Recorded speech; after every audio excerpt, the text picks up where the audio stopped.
समाजाचे आपण देणे लागतो याच उद्देशाने बीके ग्रुप चॅरिटेबल ट्रस्ट समाजाची अविरतपणे सेवा करत आहे। महाराष्ट्रात पालखी उत्सव साजरा होत असताना श्री क्षेत्र आळंदी ते पंढरपूर पायी पालखीसोबत जाणाऱ्या वारकऱ्यांना बीके ग्रुपच्या वतीने बिस्किटे आणि पिण्याच्या पाण्याची व्यवस्था करण्यात आली।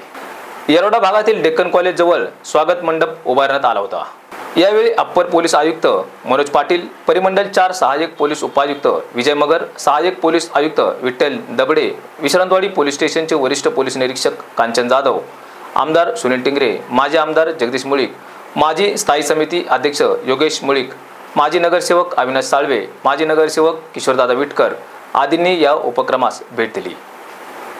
आलेले वारकरी यांना संस्थापक अध्यक्ष बापूभाऊ खरात, अनवर पठाण, सुहास कांबळे, मनोज शेट्टी, संदीप चांदणे, सनी कांबळे, सचिन चव्हाण, गणेश ढोकळे आणि बीके ग्रुप चॅरिटेबल ट्रस्टच्या सर्व पदाधिकारी यांच्या हस्ते बिस्किट व पाणी बॉटल, पाण्याच्या बाटल्या वारीत सहभागी झालेल्या वारकऱ्यांना आणि नागरिकांना वाटप करण्यात आल्या।